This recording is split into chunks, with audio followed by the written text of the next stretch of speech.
Before I tell you this story, I need you to sit with something for a moment. Because what I am about to tell you is not just a story about beauty. It is not just a story about poverty or blessing or love. It is a story about what happens when the world decides your worth before it even knows your name. There was a girl so thin, so quiet, so overlooked that people passed her in the market like she was part of the dust. They called her ugly. They called her cursed. Mothers pulled their sons away when she walked by. Children pointed. Old men shook their heads. But her mother, on the night she was dying, pulled Sabrina close and pressed her lips against her ear, and she whispered something that would change everything. Stay with me, because this story is going to take you through love and greed and betrayal and magic, and it will not end the way you think it will. The ending is the part that will stay with you, because some blessings are not for everyone. Some blessings are a test. If you are new here, welcome to Tales by RM. Hit that subscribe button right now and turn on your bell. This is where real African stories live.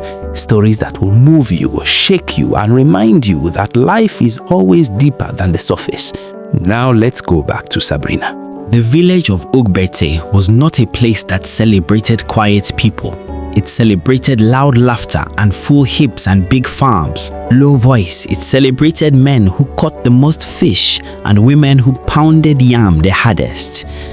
It celebrated visible things. Sabrina had none of those things.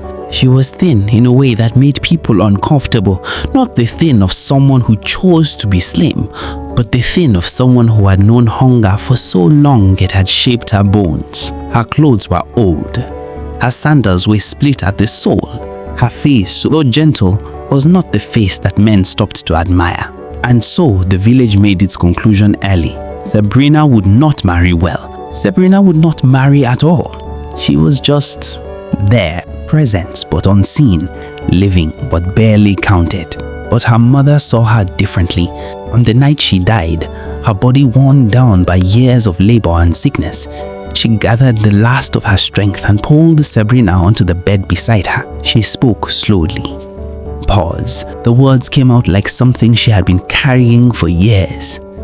Sabrina, listen to me. I know what they say about you. I know what they think, but I need you to hear this and carry it. Any man who marries you, any man who chooses you, not for beauty, not for money, but truly for your heart, that man will rise. He will rise from nothing and become more than this village has ever seen. Sabrina stared at her mother. Why are you telling me this now? Her mother smiled, that deep, knowing smile of a woman who has seen more than she ever said. Because you must not tell anyone. If they know, they will not marry you for love. They will marry you for what they can take. And then she closed her eyes. Sabrina sat beside her mother's body until morning came, and she made herself a promise. She would wait. She would wait for someone who saw her, really saw her, before they saw the blessing. He came on a Tuesday morning in the rainy season. Okezie, a palm wine tapper, gentle, broad-shouldered, with a laugh that sounded like it belonged in a much bigger man. He was not rich. He was not impressive by Okweze's standards.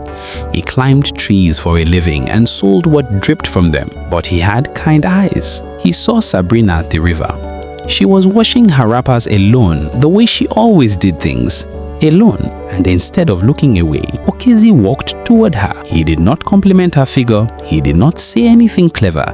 He simply sat down beside her on the rocks and said, "You look like someone who does everything by herself. That must be exhausting." Sabrina stared at him for a long moment, and then, for the first time in longer than she could remember, she laughed. They talked for 2 hours at that river. They talked about things that had nothing to do with wealth or status or what other people thought. They talked about the sound rain makes on a palm leaf, about what the sky looks like just before dawn, about what it feels like to miss someone so much it changes the shape of your days. They talked like two people who had been waiting to be found. Okezie came back the next day. And the day after that, within 3 months, he had spoken to the village elders and paid what little he could for her hand, not because it was enough, but because he meant it. Sabrina kept the secret. They married, and within weeks, before the harmattan had even dried the mud from their wedding footprints, things began to change. Okezie's palm wine business exploded. People came from neighboring villages, traders placed orders. Within a year, he had 3 workers under him, then 10, then 30. He built a house, then a bigger one. The village, which had never looked at him twice, could not stop talking about him. And Sabrina watched it all from the center of it, holding her mother's secret like a stone in her palm. But joy in a place like Okezie has a way of attracting eyes that were never kind to begin with. His name was Dele, a fisherman, one of the men who had laughed the loudest when Okezie married Sabrina. That poor fool and his ugly wife, he had said. Now Dele stood in the market, watching Okezie's workers load goods onto his cart, and something ugly moved through him. He began to watch. He began to listen, and one evening when Okezie had gone deep into the bush to check on a new grove of palm trees, Dele followed him. When Okezie did not come home that night, Sabrina waited by the door. When morning came and he still did not come, she went looking. They did not find him. The bush had swallowed him. Dele came to the house 3 weeks later. He was wearing a clean agbada, sarcastic. He said all the right things about grief and loss and community, and he told her a man could not leave a woman alone. Sabrina was broken. She was grieving. She was alone in a house she had never expected to be alone in. And Dele, with his well-rehearsed words and his calm eyes, offered her the one thing she did not know how to refuse: the illusion of safety. She married him, and within months, Dele became the wealthiest man in Okezie. But wealth, when it comes from greed, does not ask the man to become better. It only shows you what he already was. Dele began to move differently. He stopped coming home in the evenings. Sarcastic, he bought new clothes, not for Sabrina. He brought a woman into the compound one afternoon and told Sabrina to move her things to the back room. And when Sabrina stood in the doorway trembling, not with fear, but with grief deeper than she could name, Dele looked at her and said, "You were never beautiful anyway. I did what any man with sense would do." He threw her out with nothing. If this story is already pulling at something inside you, pause right now and subscribe to Tales by RM. Share this with someone who needs to hear it, and drop a comment below. Whose side are you on? I read every single one. You will understand when it is time. Sabrina took the garment. She put it on that night in the bush with only the fireflies as witnesses. When she woke the next morning, she found a stream. She bent to drink and looked into the water and did not recognize the face looking back at her. The woman in the water was extraordinary. High cheekbones, skin that seemed lit from inside, eyes that held depth. She was not just beautiful, she was the kind of beautiful that makes people stop mid-sentence, mid-step, mid-thought. The kind of beautiful that rooms notice before the door is even fully open. She walked back to Betty. The village that had called her ugly did not recognize her. The same men who had laughed, who had pointed, who had pulled their sons away, now stood in front of her with their mouths open and their pride nowhere to be seen. They came, one after another. Young men, old men, rich men, men with farms and men with nothing but ambition, all of them wanting the same thing: to be near her, to claim her, to own her beauty. And the one who moved the fastest was Chief Okezie, the richest man in Okezie, a man who had never once looked at Sabrina in all the years she had lived in his village. Now he arrived at her door with palm wine and kola nuts and a marriage proposal wrapped in gold cloth. Sabrina looked at him and felt nothing. Not love, not warmth, not the quiet recognition she had felt that Tuesday morning at the river.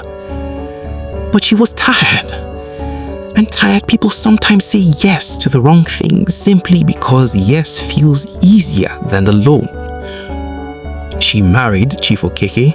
The blessing worked. It always worked. Emotionally, but not the way anyone in that compound had imagined. Within the first month, Chief Okezie began to lose things. A contract fell through. A business partner vanished with his money. His cattle fell sick.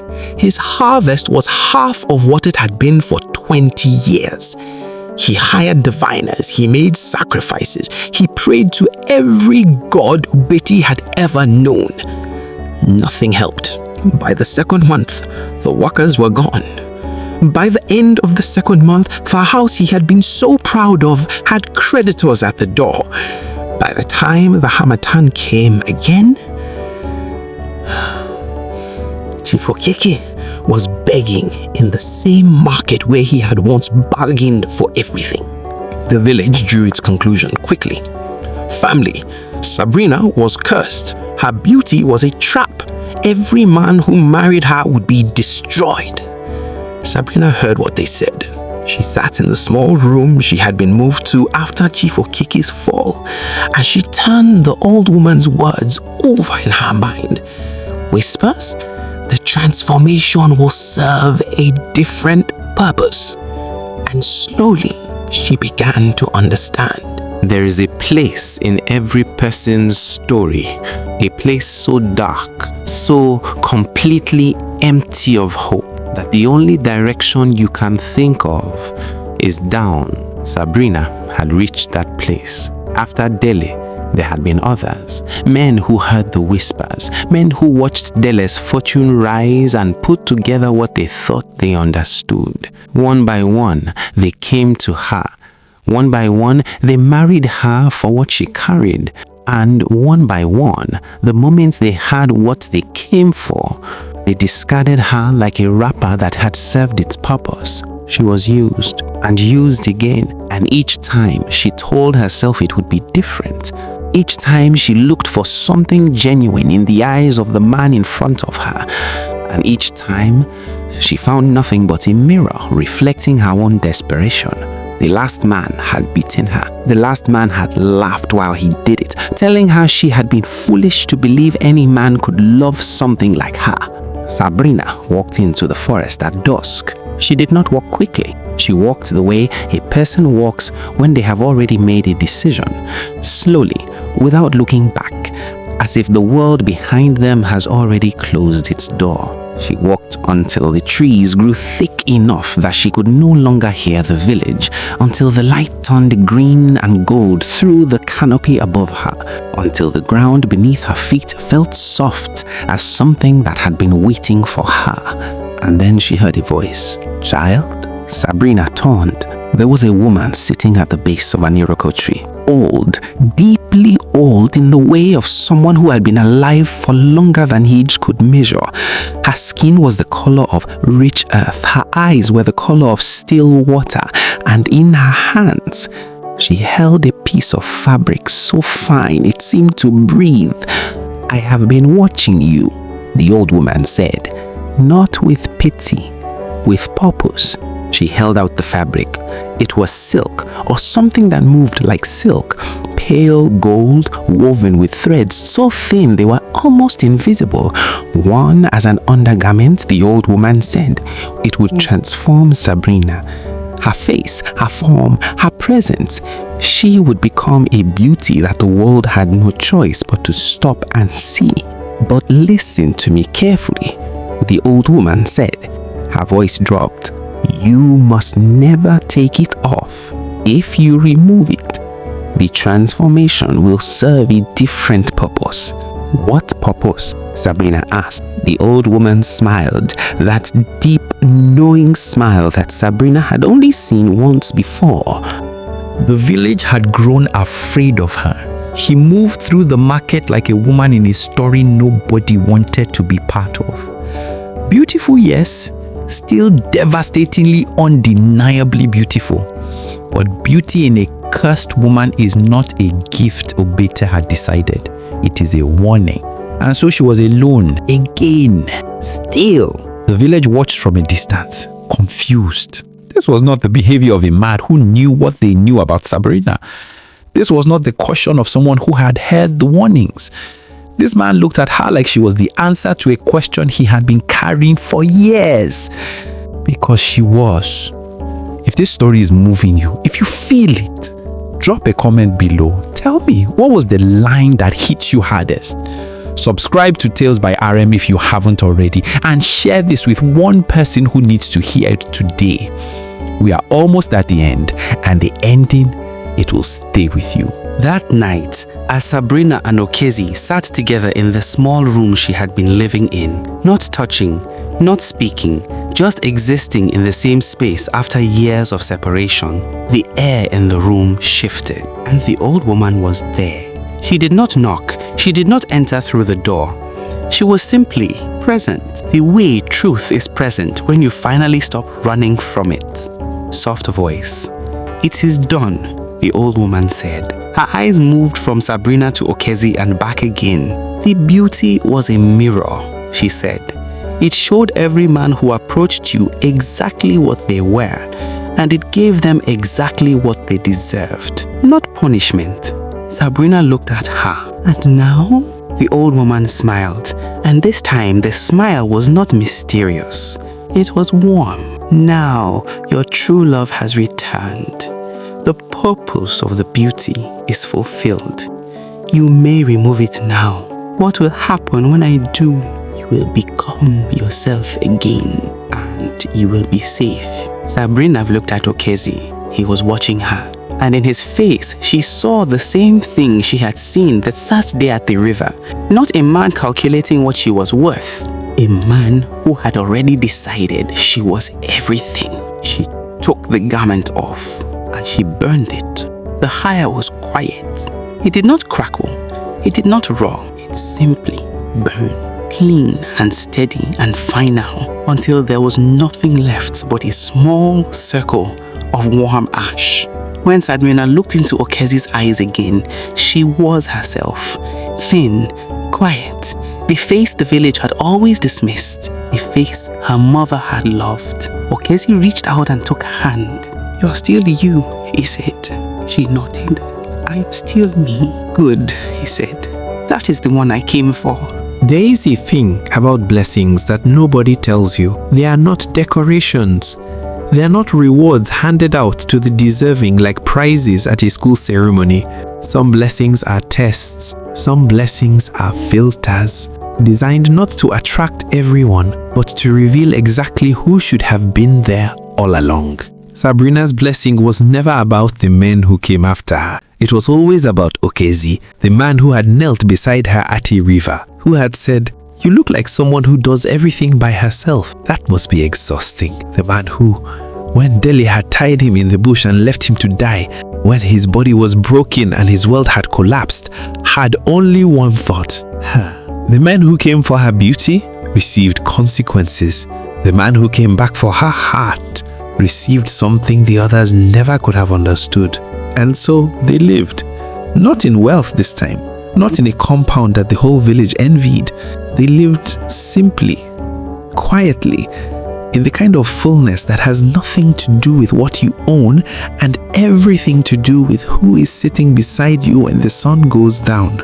Because that is the oldest truth this land has ever known. The right love does not need magic to survive. It only needs to be real.